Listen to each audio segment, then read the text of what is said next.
In this video we're going to talk about Unit 7, Objective 1, Related Rates. So related rates problems are going to involve two different variables that are changing with respect to time.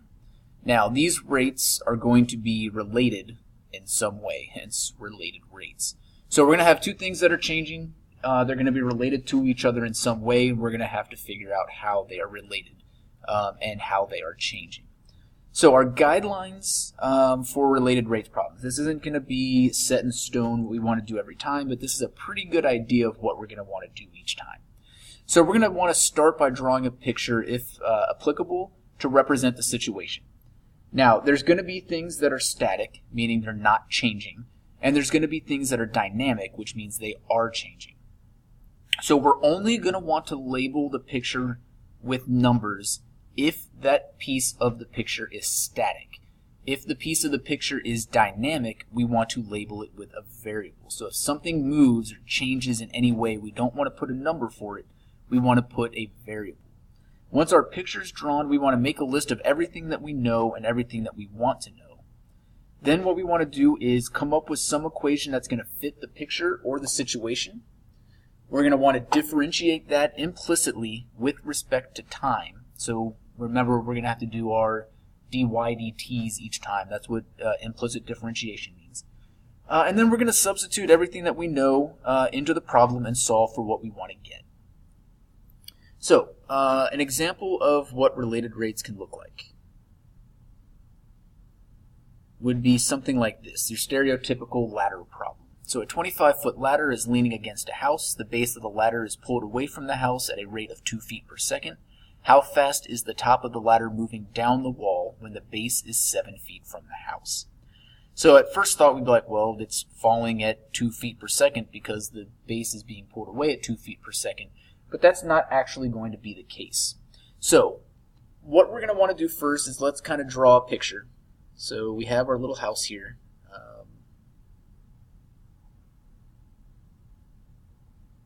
We have a ladder that's up against the house,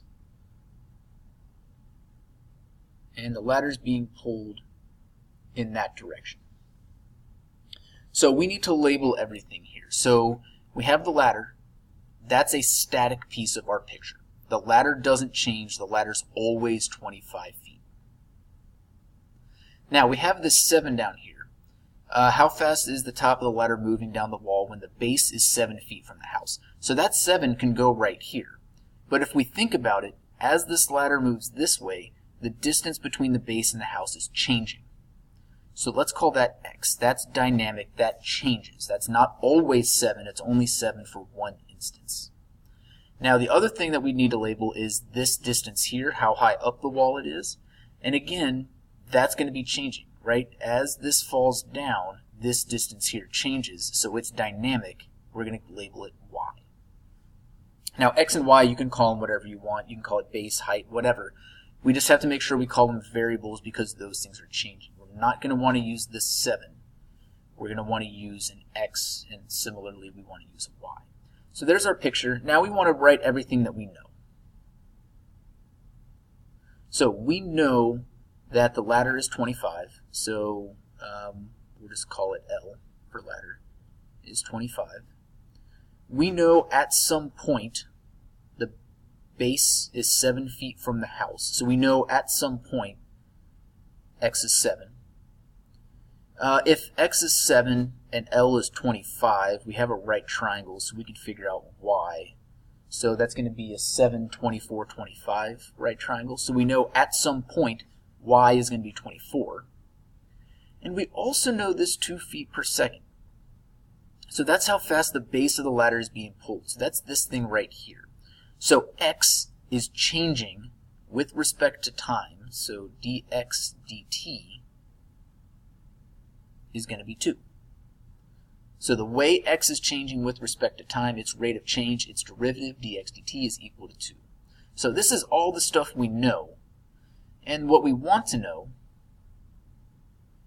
is how fast the top of the ladder is moving down the wall. So we're trying to find that. So we're trying to find how y is changing with respect to time. So we want dy dt. So we have our picture, we have our list of what we know and what we want to know.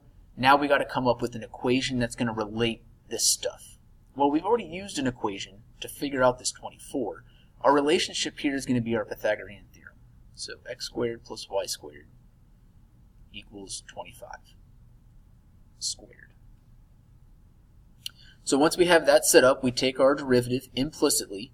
So the derivative of of x squared is 2x, but we're doing this implicitly with respect to time. So we have to say dx dt plus the derivative of y squared is 2y. With respect to time would be dy dt. And then 25 squared is just a constant. The derivative of a constant is 0. So we've differentiated implicitly, which just means put your dx dt or dy dt in there. Now we plug in everything we know. So we have a 2. We know x is equal to 7. We know the derivative of x is equal to 2. 2. We know y is 24. We don't know dy dt, but that's okay because that's what we're trying to solve for. So if we take 2 and 7, that's 14, and another 2 is going to give us 28. Let's go ahead and move that to the other side. So we'll say negative 28 is equal to 48 dy dt. Well, divide by 48, so dy dt is going to be equal to negative 12 sevenths. I'm sorry, negative 7 twelfths. I had that backwards, negative 7 twelfths feet per second. So it's a rate, feet, time, t, seconds, feet per second. Now the answer here is negative, and that should make sense because our y is getting smaller. Right? So if it's getting smaller, we're going to be decreasing in size. So that's a very stereotypical, run-of-the-mill related rates problem. That'll do it for this video, and we'll see you in the next one.